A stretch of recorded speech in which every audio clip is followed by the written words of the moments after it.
Students, welcome once again to the Aval Academy of Education।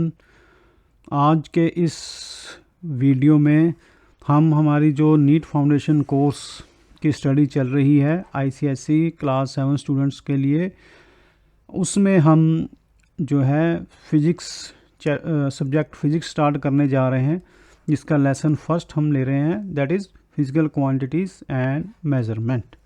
तो चलिए start करते हैं बिना टाइम गवाए। तो बच्चों, यहाँ पर जो फिज़िकल क्वांटिटीज़ एंड मेज़रमेंट है, ये आपका जो फर्स्ट चैप्टर है।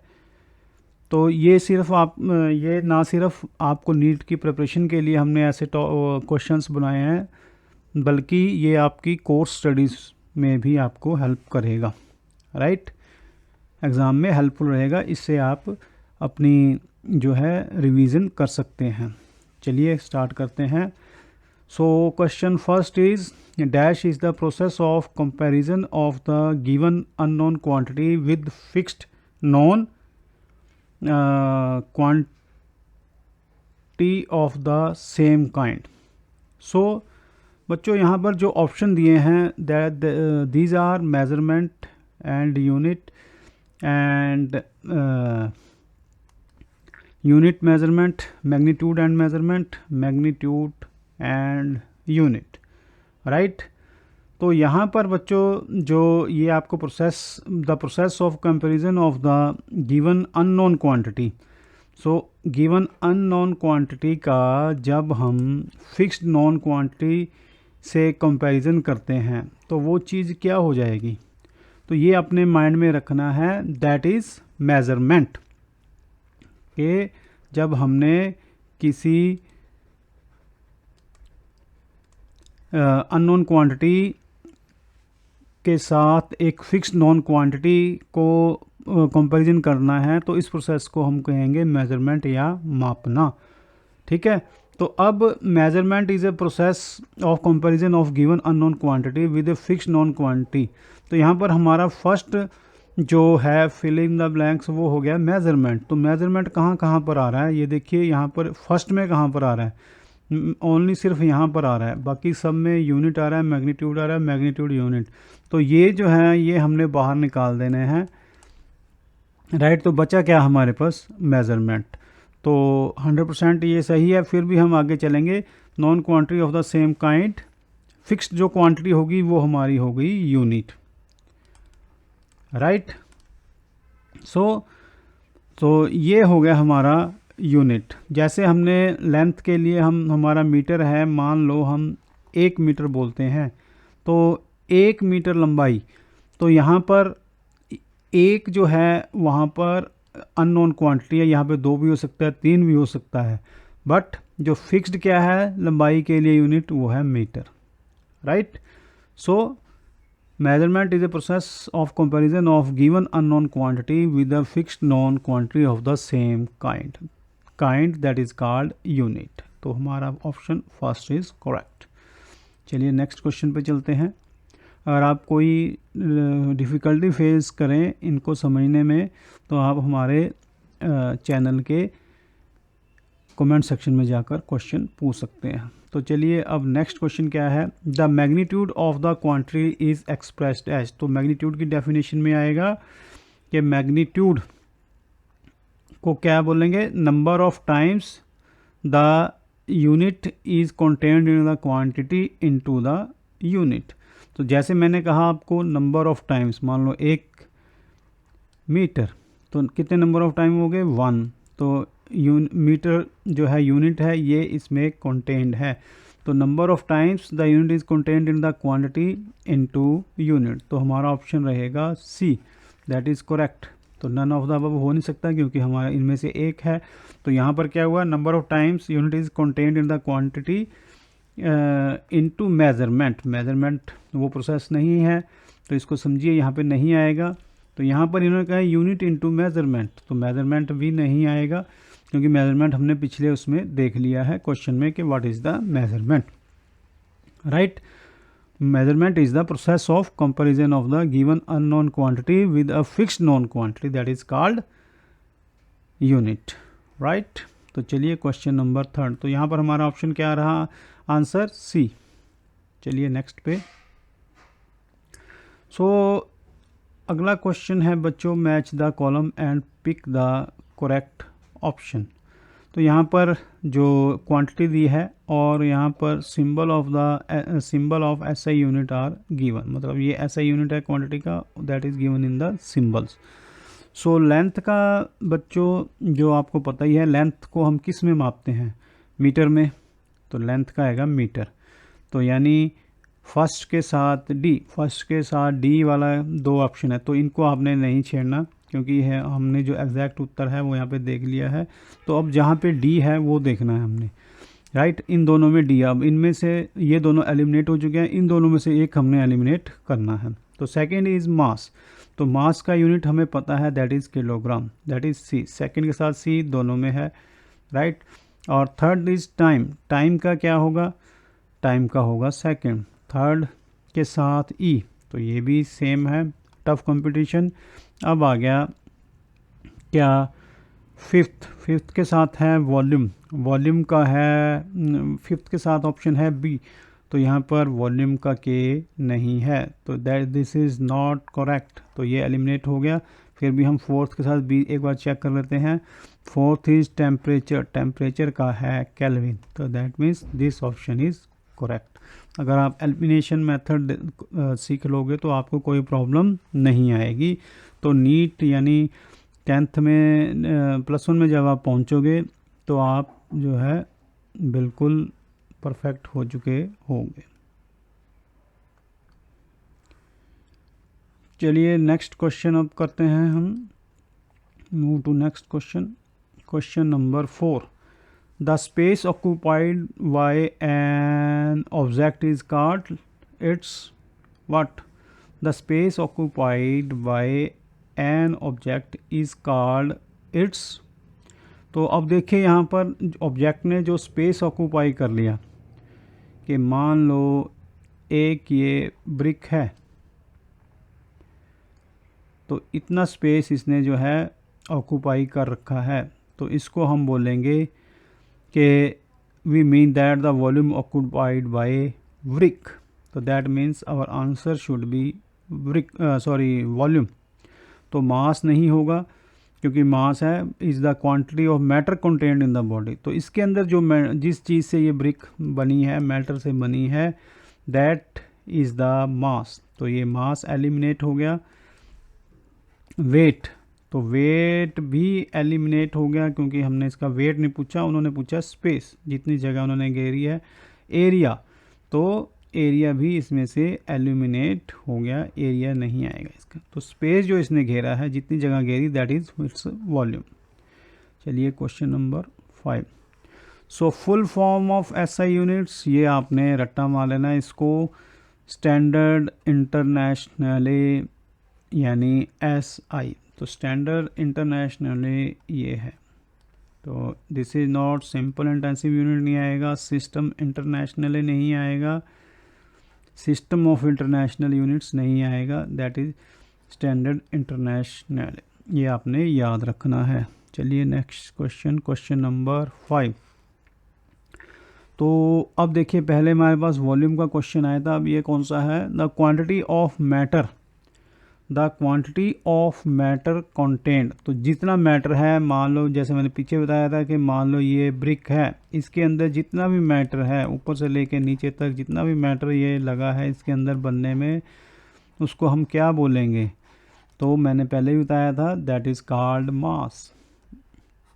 तो वॉल्यूम नहीं हो सकता, वो वॉल्यूम तो होगा इसका स्पेस। वेट नहीं होगा, वेट वजन। एरिया भी नहीं होगा, राइट। तो चलिए next question number 7। Question number 7 is what, के when we say that a school hall is bigger than a classroom, we mean that.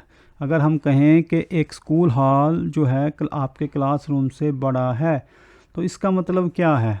तो बच्चों इसका मतलब क्या है कि जो आपके उसमें दोनों में जो वॉल्यूम ऑफ एयर है वॉल्यूम ऑफ एयर है किस में ज़्यादा होगा ये आपने देखना है। इसका मतलब को volume of air in the empty hall, क्योंकि वहाँ पे ज़्यादा होगी, और is more then the empty classroom. अगर खाली क्लासरूम और खाली हॉल की हम कंपैरिजन करें तो वहाँ पर हम कहेंगे कि volume of air in the empty hall is more than that a empty classroom, right. So इसका मतलब ये है, ठीक है। तो हमारा ऑप्शन रहेगा बी। तो area of school hall is bigger then, यहाँ पे एरिया नहीं आएगा, यहाँ पे वॉल्यूम रहेगा। Classroom is smaller than hall, smaller है फिर भी नहीं रहेगा, तो कांट तो हो नहीं सकता क्योंकि इनमें से हमने ये आंसर दे दिया, राइट। तो चलिए इसी तरह अगर हम कहेंगे अ brick is bigger than a match box, के मान लो अगर हम कहें कि ब्रिक मैंने ईंट is bigger then A match box, दिया सिलाई से बड़ी है, वो क्यों कहेंगे हम उसको, क्योंकि वॉल्यूम ऑक्यूपाइड बाय ब्रिक, क्योंकि ये होगी ब्रिक और ये होगी हमारी मैच बॉक्स। तो volume occupied by brick is more than that occupied by match box. Match box ने इतना वॉल्यूम ऑक्यूपाई किया है, इतना मैच बॉक्स ने इतना किया है, और इसने जो ब्रिक है इसने इससे कहीं ज़्यादा वॉल्यूम ऑक्यूपाई किया है। तो चलिए, so next is 1 cubic metre is the volume of a cube. तो जो ऐसा यूनिट ऑफ वॉल्यूम क्या है बच्चों, क्यूबिक मीटर। तो यहाँ पर हम देखेंगे कि जो एक ये क्यूब है, तो इसका 1 क्यूबिक मीटर का मतलब क्या हुआ कि 1 क्यूबिक मीटर 1 मीटर क्यूब। तो ये कैसे बना, तो ये बना 1 metre into 1 metre into 1 metre. तो मल्टीप्लाई करते इस टाइम पावर्स जो है प्लस हो जाती हैं, इसकी एक, इसकी दो, इसकी इधर, इसकी एक, इसकी एक, इसकी एक, तो ये बन गई 1 को 1 से किया तो 1 ही आएगा, 1 मीटर क्यूब। तो इसका मतलब क्या हुआ, तो हमारी ये 3 साइड्स को जो हमने है मल्टीप्लाई किया, तो इसका मतलब क्या हुआ, 1 cubic metre is the volume of a cube with each side 1 metre long. तो हमारा आंसर रहेगा दिस। तो ये हमारा आंसर है ए। तो 1 यहाँ पर जब 1 मीटर आ रहा है तो सेंटीमीटर की कोई ज़रूरत नहीं है, क्यूबिक सेंटीमीटर की भी ज़रूरत नहीं है क्योंकि मीटर आ रहा है, और डेसीमीटर की भी ज़रूरत नहीं है। तो हमारी जो ई साइड है क्यूब की वो 1 मीटर लॉन्ग रहेगी। जैसे हम इस क्यूब को ड्रा करें यहाँ पर, ये देखिए ये तो यहाँ पर जो इसकी एक साइड है वो रहेगी 1 मीटर, और ये वाली साइड नीचे वाली ये भी रहेगी 1 मीटर। तो इन साइड्स को मल्टीप्लाई करेंगे तो हमें आ जाएगा 1 metre cube, that makes 1 cubic metre, right. तो चलिए नेक्स्ट क्वेश्चन नंबर 9। सो यहाँ पर बच्चों इन्होंने पूछा है what is the relationship between metre cube and centimetre cube. Relationship between metre cube and centimetre cube. तो यहाँ पर बच्चों हमें जो जैसा कि मैंने आपको बताया था कि 1 metre cube is equal to what. तो बच्चों ये 1 मीटर क्यूब किसके बराबर हो गया, ये हमें पता है, पीछे मैंने बताया आपको पिछले क्वेश्चन में 1 metre into 1 metre into 1 metre. और ये 1 क्योंकि हमने मीटर और सेंटीमीटर में रिलेशन निकालना है तो हमें पहले पता होना चाहिए 1 metre is equal to 100 centimetre. तो यहाँ इसका मतलब क्या हुआ कि मैंने 1 मीटर को क्या लिया 100 सेंटीमीटर, इसको भी 1 मीटर का 100 centimetre, this also become 100 centimetre.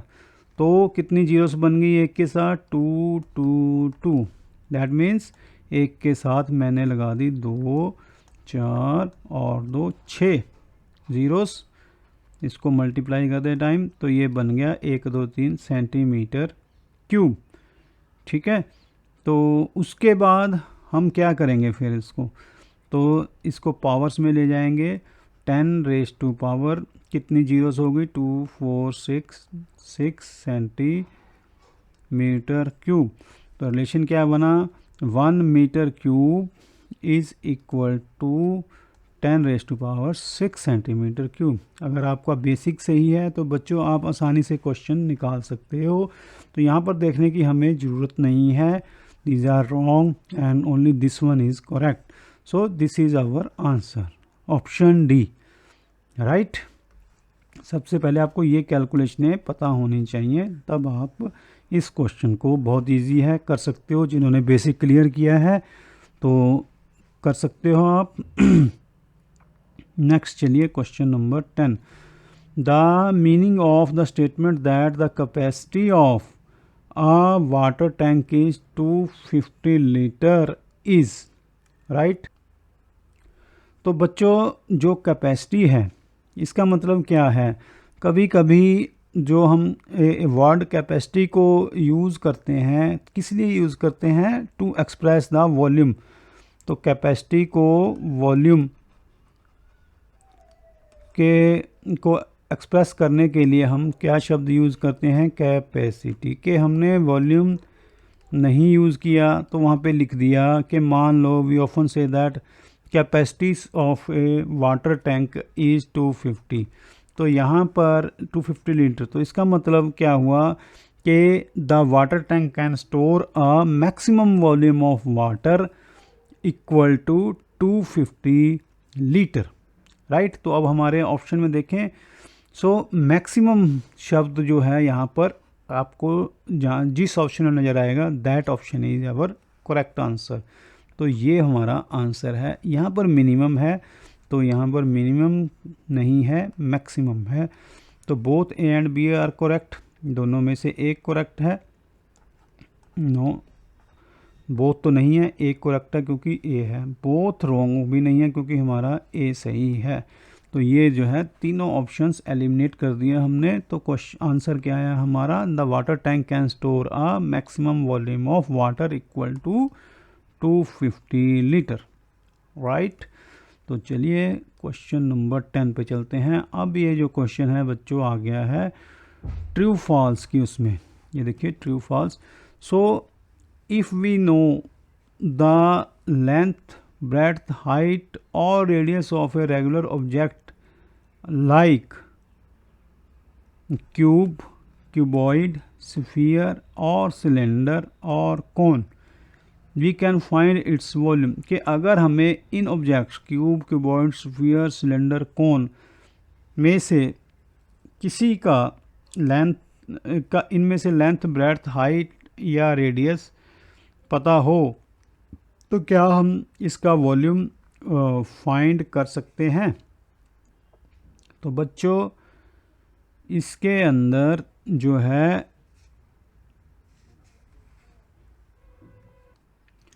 तो बच्चों क्योंकि ये जो हैं जो ऑब्जेक्ट्स यहाँ पे बताई गई हैं, क्यूब, क्यूबॉइड, स्फीयर, सिलेंडर, कोन, तो ये सारी रेगुलर ऑब्जेक्ट्स हैं जैसा कि यहाँ पर लिखा है। रेगुलर ऑब्जेक्ट्स का मतलब है, हाँ तो बच्चों अगर हमें इनकी लेंथ, इन ऑब्जेक्ट्स की लेंथ, ब्रेड्थ, हाइट या रेडियस में से कुछ भी पता है तो हम जो है इनका वॉल्यूम निकाल सकते हैं। तो जैसे कि तो यहाँ पर ये हमारी स्टेटमेंट हो गई ट्रू, तो हमारा आंसर रहेगा बी। बोथ नहीं है, ये ऑप्शन कट गया है, नीदर नॉर वाला है। तो ये जो है तीन एलिमिनेट हो गए, हमारा जो ये ऑप्शन बन गया ट्रू। तो जैसे हमें एक क्यूब का वॉल्यूम निकालना है, वॉल्यूम ऑफ क्यूब, तो क्यूब का रहेगा साइड क्यूब। तो वॉल्यूम ऑफ क्यूबॉइड अगर हमने निकालना है बच्चों तो length into breadth into height, तो ये हमें पता, तो हम वॉल्यूम आसानी से निकाल सकते हैं। तो उसके बाद उन्होंने कहा है volume of A sphere, sphere का वॉल्यूम क्या रहेगा 4 पाई अपॉन 3, पर यहाँ पर हमें जो है क्या पता होना चाहिए, इसका रेडियस, तो रेडियस क्यू, ठीक है। सिलेंडर का वॉल्यूम, सिलेंडर का volume pi r square h. तो यहाँ पे भी हमें अगर हाइट पता है और रेडियस पता है तो हम निकाल सकते हैं, ठीक है। तो कोन का वॉल्यूम, तो pi by 3 into r square h. यहाँ पर भी हमें रेडियस और हाइट पता है तो हम जो है आसानी से कोन का वॉल्यूम निकाल सकते हैं। तो पाई की वैल्यू आपको पता ही है, अगर दी गई है तो जो दी गई है 3.14, 3.14 या 22/7 में से कोई भी लेते हैं। अगर दी गई है ये 3.14 तो ये लेनी है, नहीं तो आपने ये सिलेक्ट कर लेनी, राइट। तो चलिए question number 11। So each body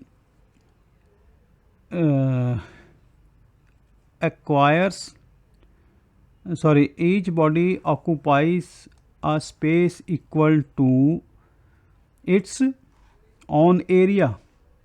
जो मैंने बताया आपको कि मान लो एक ये ब्रिक है तो ये इसने स्पेस ऑक्यूपाई किया है। स्पेस ऑक्यूपाई मतलब वो स्पेस ऑक्यूपाई करना मतलब इट्स ओन वॉल्यूम के बराबर जो है ये स्पेस ऑक्यूपाई करती है। इसको आपने रखना है याद। तो आंसर हमारा बी, एरिया नहीं आएगा इसमें। So both A and B are correct.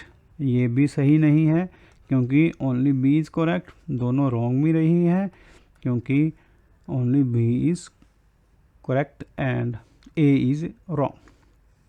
चलिए नेक्स्ट क्वेश्चन पे चलते हैं। अब हम which of the following is not an unit of area. So बच्चों इसमें आपने ढूंढना है कि इनमें से एरिया का यूनिट कौन सा नहीं है। सो हेक्टेयर तो है, स्क्वायर किलोमीटर भी है, राइट। स्क्वायर मीटर भी है। जो नहीं है क्यूबिक मीटर नहीं है क्योंकि ये वॉल्यूम का है, राइट। तो ये तीनों यूनिट जो हैं एरिया के हैं। तो जो हमारा इसमें कहा नॉट में है आंसर, तो हमारा आंसर रहेगा डी, ठीक है। वैसे क्यूबिक मीटर नहीं है तो ये नॉट में है तो हमारा आंसर रहेगा डी। चलिए next. So surface area of A sphere is. तो यहाँ पर हमने स्फीयर के सरफेस एरिया का जो है फॉर्मूला लिखना है। तो ये एक हो गया स्फीयर, तो इसका जो है सरफेस एरिया हमने निकालना है। तो स्फीयर्स का जो सरफेस एरिया होता है उसका बच्चों आपने याद रखना है, that is 4 pi r square. This is our answer, right. 2 pi नहीं होता क्योंकि ये हाफ हो जाता है, पाई भी नहीं होता, लेंथ इनटू ब्रेड्थ तो इसमें होगा ही नहीं, यस, राइट। तो 4 पाई आर स्क्वायर। चलिए नेक्स्ट। अब यहाँ पर जो क्वेश्चन है ये देखिए कि 1 kg of sugar occupies more volume than 1 kg of iron। इसका कारण क्या है ये आपने बताना है, राइट। तो बच्चों जब क्वेश्चन को आपने ध्यान से पढ़ना है, राइट। तो अगर क्वेश्चन को ध्यान से पढ़ लोगे आपके माइंड में आंसर भी आएगा, right. So 1 kg of sugar occupies more volume than 1 kg of iron. तो क्योंकि यहाँ पर आपने देखना है जो आयरन है, आयरन इज डेंसर देन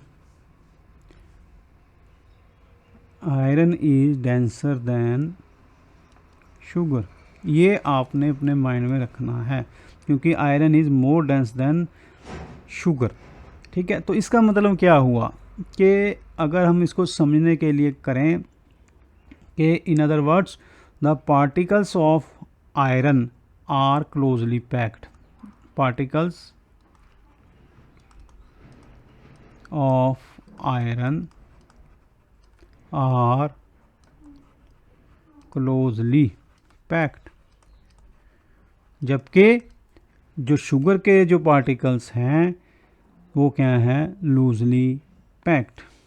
ठीक है, तो ये हमारा आंसर रहेगा, particles of iron are closely packed while those of sugar are loosely packed. तो ये हमारा आंसर हो सकता है, पर अभी हम दूसरे ऑप्शन पे भी ध्यान देंगे।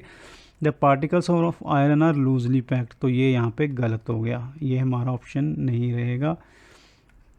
आगे particles of iron are not closely packed, अब ये तो क्लोजली पैक्ड होते हैं, यहाँ पर इसने नॉट ले लिया, सो यहाँ पे नहीं आएगा, राइट। ठीक है, the particles of both iron and sugar are closely packed, तो ये तो बिल्कुल भी नहीं है क्योंकि शुगर के लूजली पैक्ड, तो हमारा आंसर बन गया बच्चों बी। तो चलिए 15th पे चलते हैं। A certain volume of milk has more mass, so milk has more mass than the equal volume of water, के यहाँ पर जो आपने देखना है कि जो मिल्क इज़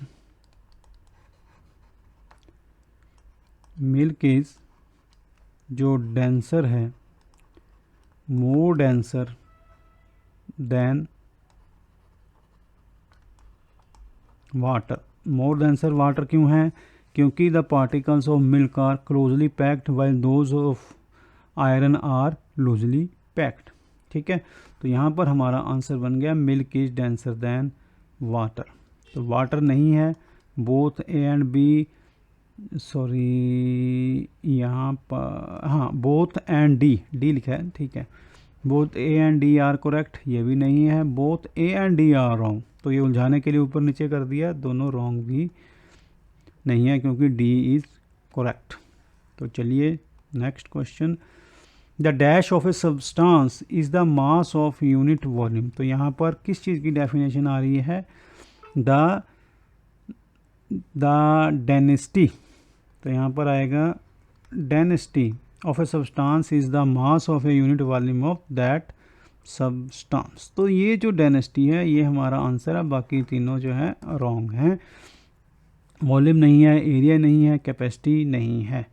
तो जो डिफरेंट सब्सटेंसेस के बीच में हम फ़र्क पैदा करने के लिए एक चीज़ वर्ड यूज़ करते हैं, दैट इज़ डेंसिटी। तो density of a substance is defined as the mass unit volume of that substance. के मान लो तो वॉल्यूम क्या है, मान लो कि सब्सटेंस का वी क्या है, वॉल्यूम है, मास क्या है, एम क्या हो गया इसका मास, और मान लो डी इज़ डेंसिटी। तो यहाँ पर हमारा जो डेफिनेशन है उसके मुताबिक क्या बनेगी, जो density D is the mass of a unit volume, so mass of a unit volume, sorry V आ जाएगा नीचे, ये रिलेशन बनेगा। ठीक है बच्चों, चलिए next, the mass of an iron cube of volume 10 centimetre cube is found to be 78 gram, then its density would be. तो हमने ये अभी न्यूमेरिकल शेप में आ गया यहाँ पर, तो पीछे हमने जो पढ़ा density is equal to mass upon volume. So यहाँ पर जो वॉल्यूम हो गया तो बच्चों वो हो गया 10 सेंटीमीटर क्यूब, और इसका mass, the mass of iron cube is 78 gram, तो यहाँ पर 78 ग्राम आ गया इसका मास।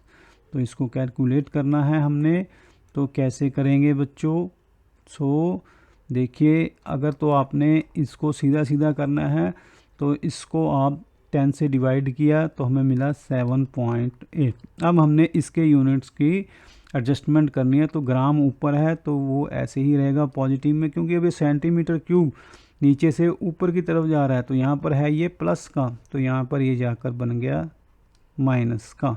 तो अब देखिए 78 ग्राम सेंटीमीटर -3 अगर आपके ऑप्शंस में है तो that is the correct answer. तो 7.8 gram centimetre -3 this is our answer. बाकी पे भी नज़र डालते हैं तो ये प्लस में है, दिस इज़ नॉट, तो 1.8 तो बनेगा ही नहीं क्योंकि यहाँ पर सीधा 7.8 है, तो यहाँ पर ये दोनों ऑप्शन भी एलिमिनेट हो जाएंगे। तो चलिए next 18, the density of all solids, liquids and gases decreases with the increase in temperature, right? क्योंकि उनकी डेंसिटी डिक्रीज करती है जब हम टेम्परेचर बढ़ाएंगे, ठीक है। ऐसा क्यों होता है? क्योंकि they all expand on heating but the exception is, कोई ऐसी चीज़ जो इन पे नहीं चलती जो इसके उलट है, राइट। तो डेंसिटी है, जो डेंसिटी है बच्चों आपने याद रखनी है कि it does not changes with the change in shape और size of the substance but it changes with the increase in temperature. जब जब हीट हो मिलेगी तो ये डेंसिटी चेंज हो जाएगी, क्योंकि हर चीज़ एक्सपेंड करती है। पर अब इसका एक्सेप्शन का मतलब क्या हुआ कि जो कोई चीज़ कॉन्ट्रैक्ट करेगी, राइट, क्योंकि हर बाकी चीज़ें कॉन्ट्रैक्ट एक्सपेंड कर रही हैं तो एक चीज़ जो है इनमें से कॉन्ट्रैक्ट करेगी। तो इसका क्या रहेगा, जो इसमें से जो हमारा आंसर है, जो मरकरी है वो भी एक्सपेंड करता है, ये हमारा आंसर नहीं है। वाटर ज़रूर है, जो वाटर है जब हम इसको वाटर में भी एन एक्सेप्शन, अब ये देखते हैं क्यों, कि जब हम वाटर को 0 डिग्री सेल्सियस से 4 डिग्री सेल्सियस तक गर्म करते हैं तो यहाँ जब हम करते हैं तो ये कॉन्ट्रैक्ट करता है, कॉन्ट्रैक्ट। जब हम इसको अबव 4 डिग्री करते हैं गर्म तो ये क्या करता है जी, एक्सपेंड। तो यहाँ पर जो एक्सेप्शन रहेगी तो that is water, it is the correct answer. ये नहीं है, अल्कोहल नहीं है, क्योंकि ये भी एक्सपैंड करता है। तो ये याद रखना आप कि density of almost all solids, liquids and gases decreases with the increase in temperature, ठीक है। जब हम टेम्परेचर को इंक्रीज़ करेंगे तो ये डिक्रीज़ करती है। तो पर इसकी एक, क्योंकि ये सारे एक्सपेंड करेंगे, पर एक जो चीज़ है वो जो है कॉन्ट्रैक्ट करती है जब हम इसको 0 डिग्री सेल्सियस से 4 डिग्री सेल्सियस तक करेंगे। तो ये जो है एक्सेप्शन हो गई वाटर की, वो एक्सेप्शन वाटर है। जब ये 4 डिग्री सेल्सियस से ऊपर जाएगा तो ये एक्सपेंड करनी है, तब ये अगर यहाँ पर टेम्परेचर मेंशन किया तो ये हमारा आंसर चेंज हो जाएगा, एक्सपेंड, ठीक है। तो चलिए उसके बाद बच्चों mercury is used to in the barometer, barometer में मरकरी यूज़ होता है, ये सबको पता है। To measure the atmospheric pressure को मापने के लिए बैरोमीटर यूज़ होता है, उसके अंदर क्या होता है, मरकरी होता है। तो ये मरकरी क्यों यूज़ किया जाता है, तो इसका मतलब है कि जो मरकरी है, क्योंकि इसकी density is very high, so very high मतलब डेंसिटी इसकी है मरकरी की 13.6 ग्राम सेंटीमीटर -3, या अगर इसको किलोग्राम में करेंगे तो ये बन जाएगी बच्चों 13,600 किलोग्राम मीटर -3। तो क्योंकि इसकी हाई जो डेंसिटी है इसकी वजह से जो है हम इसको यूज़ करते हैं बैरोमीटर में। तो आंसर हमारा बी करेक्ट है। लो का तो यूज़ करते नहीं, मॉडरेट नहीं, नॉन ऑफ द, क्योंकि एक आंसर है हमारा दैट इज़ बी। चलिए क्वेश्चन नंबर 20 की तरफ चलते हैं। Water dash on heating from 0 degree Celsius, हाँ तो पीछे गया है, क्योंकि मैंने आपको पीछे भी बताया है कि वाटर जो है क्या करता है, 0 से 4 डिग्री तक गर्म करेंगे तो ये कॉन्ट्रैक्ट करेगा, उसके बाद ये एक्सपैंड करेगा। तो ऑप्शन में हमारा पहले यहाँ पर ये एक्सपैंड आ रहा है तो दैट इज़ रॉन्ग। क्योंकि कॉन्ट्रैक्ट आना चाहिए, तो कॉन्ट्रैक्ट आ गया है, ये ठीक है, ये एक्सपेंड है बाद में, ठीक है।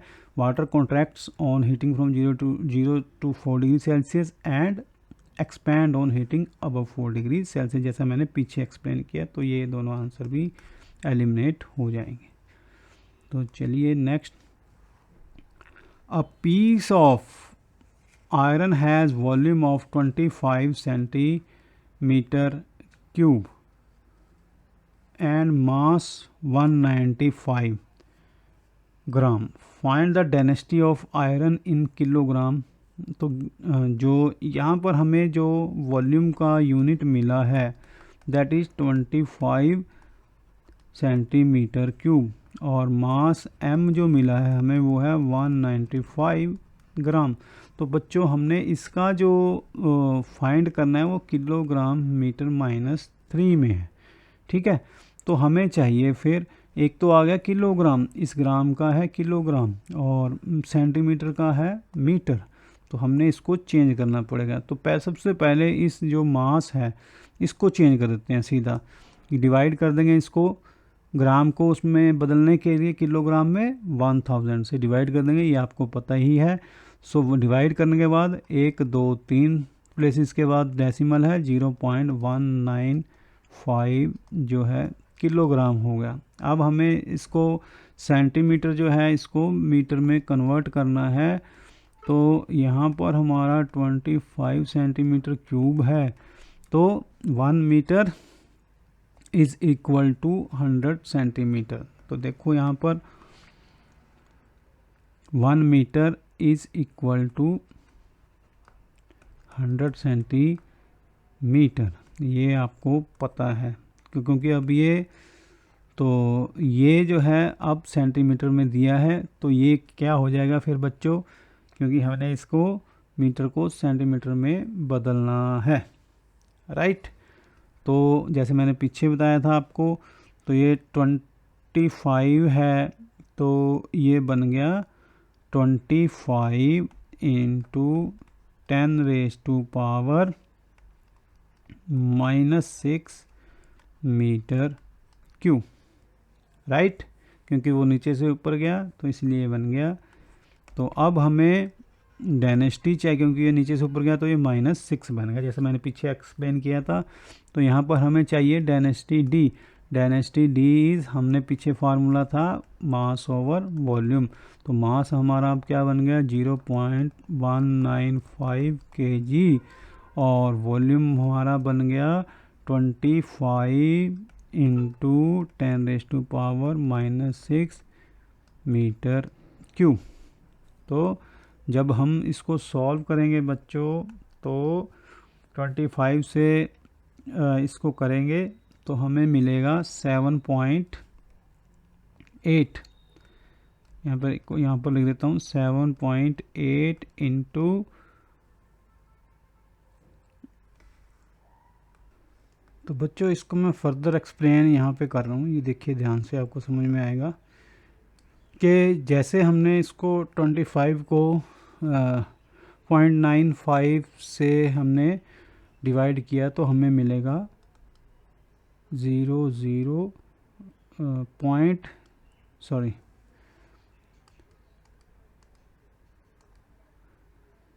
तो हमें मिलेगा 0.0078, राइट। इसको हमने कर दिया, तो ये kg इंटू ये जो है 10⁻⁻6 ऊपर चला जाएगा, इंटू ये बन गया प्लस हो जाएगा, ऊपर जाकर 10⁻6 मीटर क्यूब, राइट। तो जब हम इसको चेंज करेंगे तो हमें मिलेगा 78 अपॉन, ये आ गया 1 2 3 4 10⁻4 इंटू 10⁻6, तो ये 10⁻4 ऊपर जाकर माइनस का हो जाएगा 6 - 4, तो ये बन गया बच्चों 78 इंटू 10⁻6 - 4 2। तो आंसर क्या रहा हमारा इसमें, किलोग्राम मीटर और ये मीटर क्यूब नीचे से ऊपर की तरफ गया तो ये माइनस का हो गया यहाँ पर, तो यहाँ पर भी -3। ठीक है बच्चों, तो अब देखिए क्योंकि ये 7.8 है तो 7.8 लगाने का मतलब है कि यहाँ पर हमने जैसे ही इसको 7.8 किया तो ये इंटू 10⁻², है तो एक जो है पावर ऊपर बढ़ गई, 10⁻³ हो गया। तो आंसर हमारा आ गया किलोग्राम मीटर -3। तो देखिए ऑप्शन में है 7.8 इंटू 10⁻³ किलोग्राम मीटर -3। 7.8 10⁻³ यहाँ पे भी है किलोमीटर, तो यही हमारा आंसर है, राइट। तो ये तीनों जो हैं हमारे आंसर नहीं हैं, तो 10⁻³ वाला।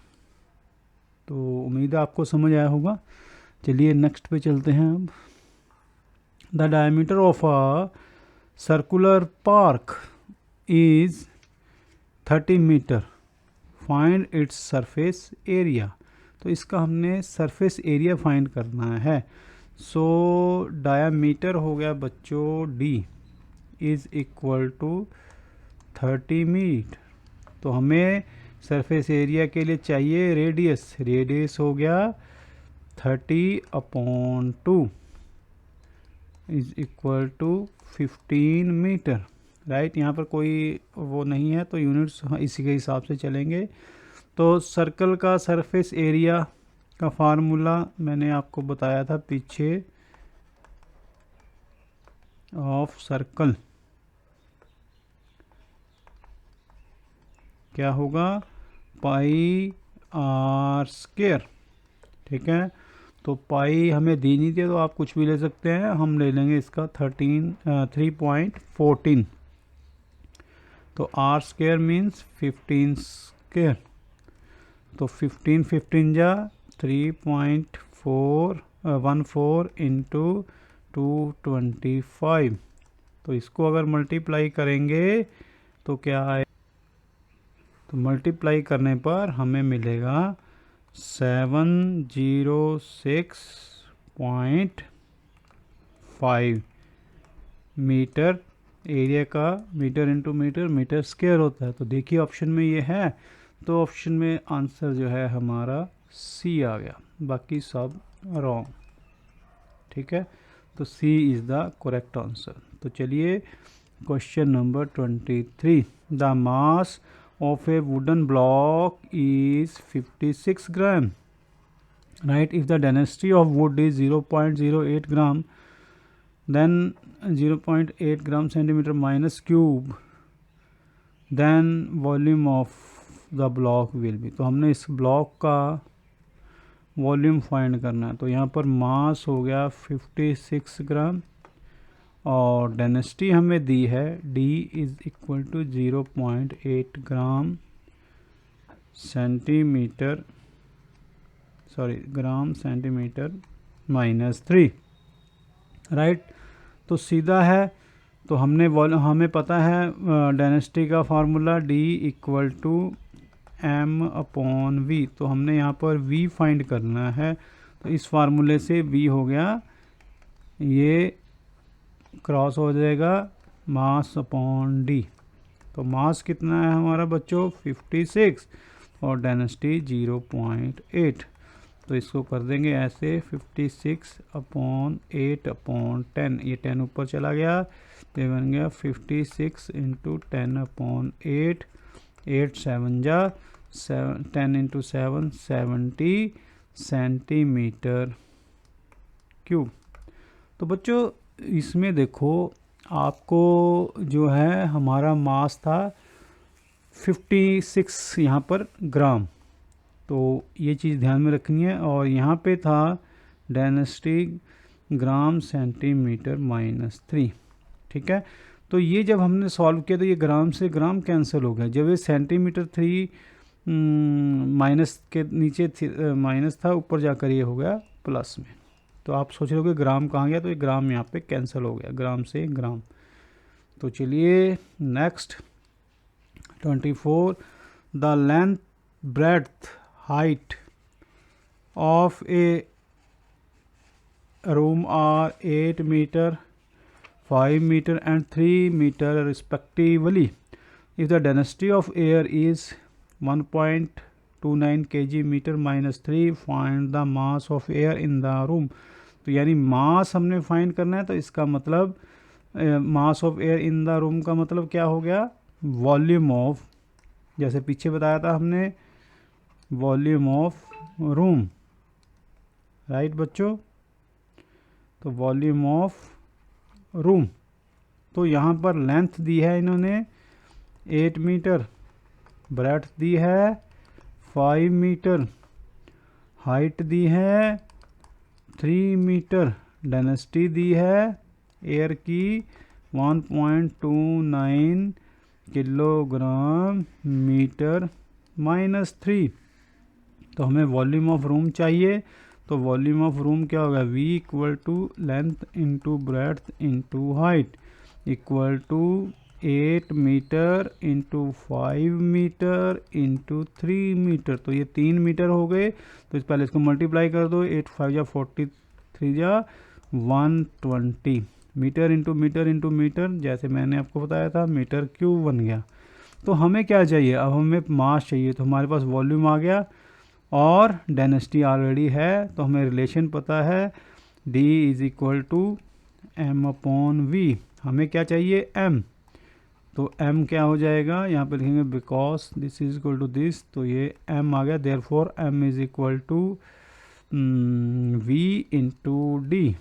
तो V कितना दिया है हमें, हमने निकाल लिया है V को 120 मीटर क्यूब, और जो D है 1.29 किलोग्राम मीटर माइनस 3। तो जब हम इसको मल्टीप्लाई करेंगे तो देखो बच्चों, ये प्लस का मीटर है, मीटर 3 है, ये माइनस का मीटर 3 है, राइट, मीटर क्यूब है, ये माइनस का मीटर क्यूब है, तो ये दोनों दे गॉट कैंसल्ड। अब हमारे पास क्या बचा, किलोग्राम। जब हम इसको इससे मल्टीप्लाई करेंगे सीधा, तो हमें मिलेगा 154.8 किलोग्राम, राइट बच्चों।